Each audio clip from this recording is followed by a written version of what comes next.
Hello friends, today we're making vegan strawberry macarons. These macarons are filled with vegan strawberry buttercream and strawberry jam. I hope you enjoyed this video. Let's start by sifting together 110 grams of almond flour and 110 grams of powdered sugar.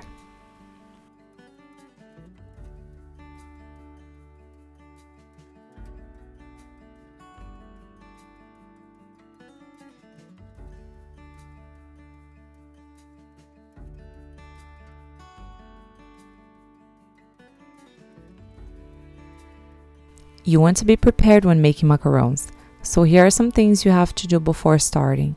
We've already sifted the powdered sugar and the almond flour. You also want to line 2 baking sheets with silicone mats or parchment paper. Fit a large piping bag with a round tip. Measure out the aquafaba and the granulated sugar. Set some spatulas aside and food coloring if you're going to use any.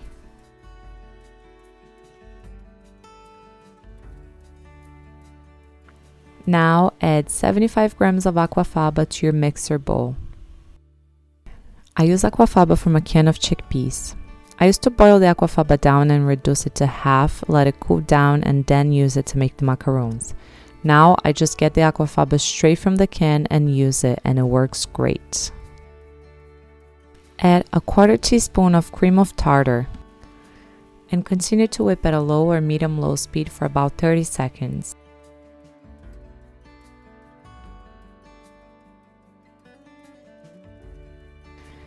Raise the speed to medium and continue to whip for another minute or so.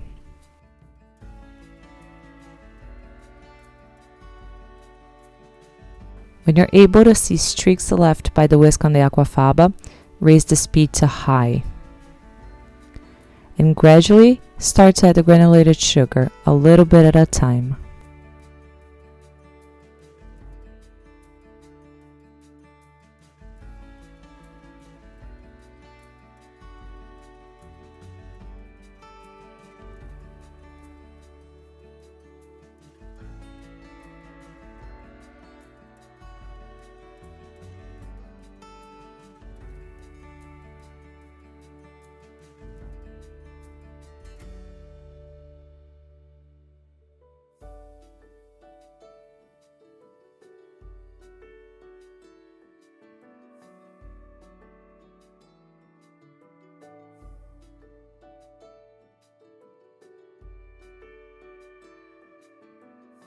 Continue to whip until the aquafaba reaches stiff peaks.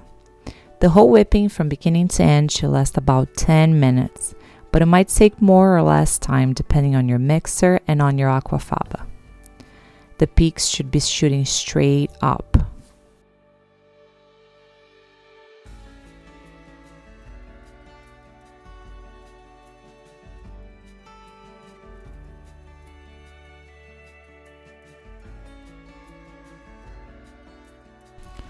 Over here, as you can see, the meringue is not ready yet. The peaks are still too soft. You need to keep whipping longer.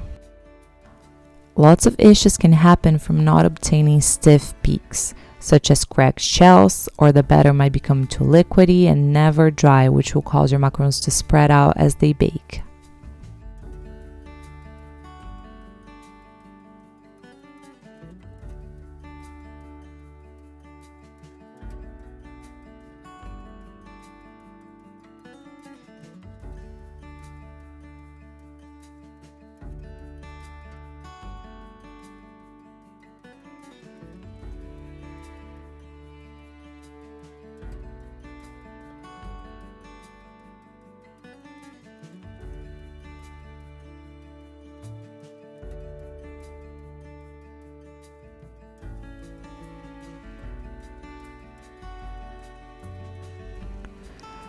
So this is what we're looking for here. The peaks are really stiff and they're shooting straight up. They're perfect. Now add the sifted dry ingredients to the whipped aquafaba. Start folding with a spatula slowly.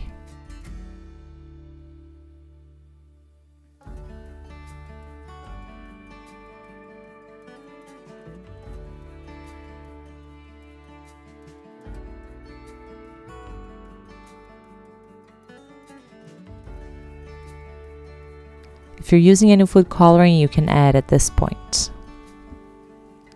For this macarons, I added a smidge of purple to obtain really white shells. It was a quarter of a drop.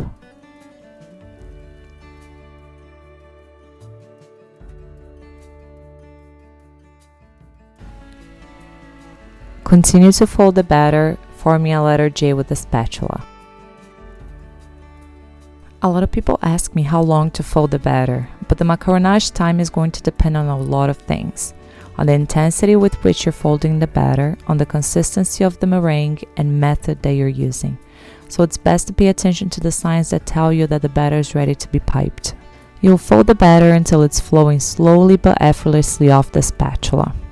Grab a spatula full of batter and hold it over the bowl, and watch how the batter falls off the spatula. If it keeps falling non-stop but slowly, that means the batter is ready. You can also watch how the batter that's falling off the spatula incorporates with the rest of the batter in the bowl.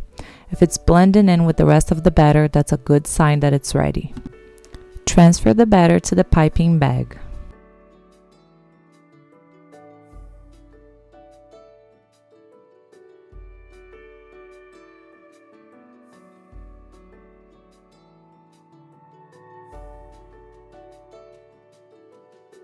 Pipe 1.5 inch circles on a baking sheet lined with silicone mat or parchment paper.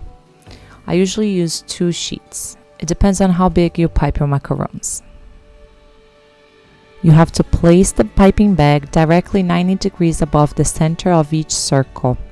Release pressure for about 3 seconds and lift quickly on a swift motion.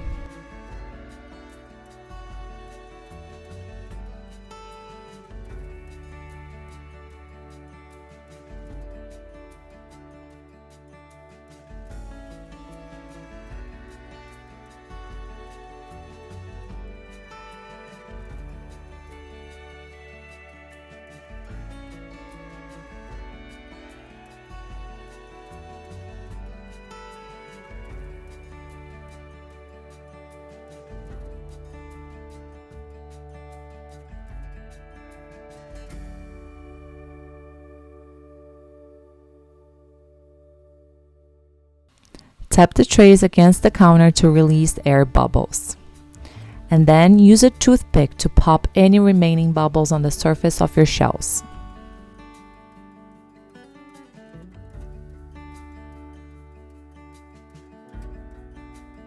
Let the trays rest for 30 to 45 minutes until the shells are dried to the touch. Depending on humidity levels, the weather, or the consistency of your batter, it might take longer or less time for your macarons to dry.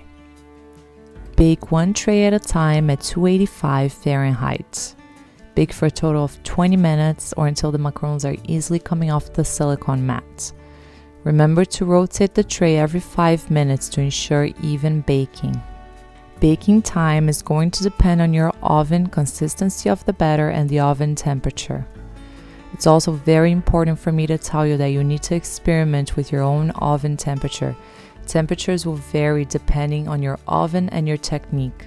It's important to experiment and see what works best for your own oven. In my old oven, I used to bake this exact same recipe at 310 Fahrenheit. However, with my new oven, I have to bake it at 285 or the feet will explode to the sides. This comes to show that the temperature will vary greatly depending on your own oven. Please experiment and find out what works best for you. And please make sure to have an oven thermometer. This is probably one of the most important things about making macarons. And I wrote a blog post about this. I'm going to put the link in the description and you can take a look and read all about why it's so important to have an oven thermometer when you're making macarons.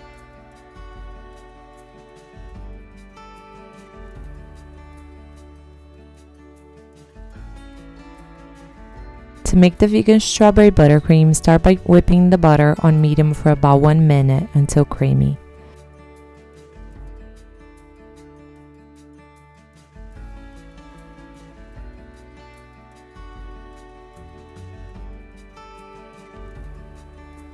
Add the powdered sugar and the freeze-dried strawberry powder to the butter.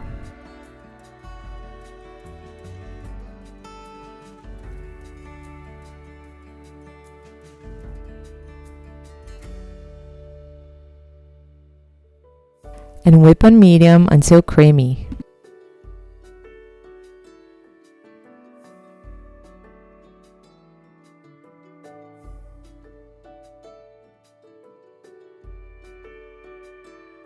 If the buttercream is too stiff or dry or not coming together, you can add a little bit of non-dairy milk or water, 1 teaspoon at a time.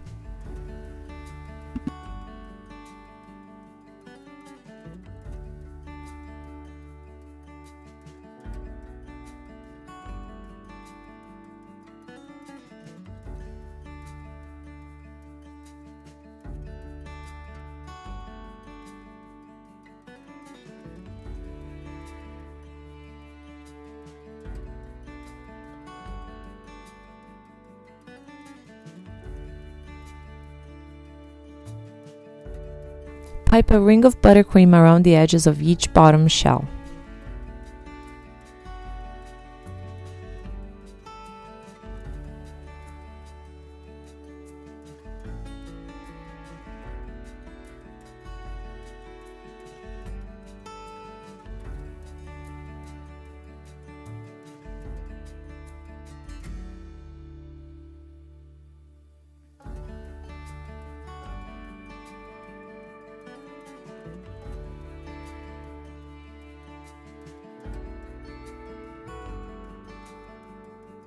Fill the middle with a little bit of strawberry jam. I used about a 1/4 cup of strawberry jam for all the macarons.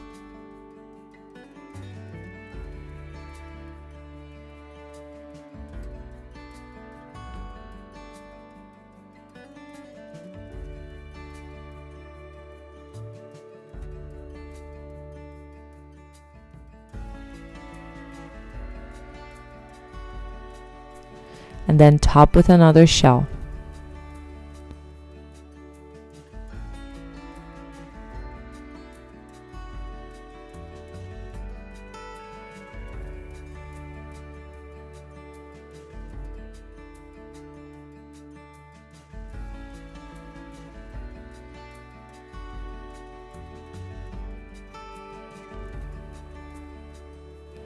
I drizzled each macaron with melted white chocolate.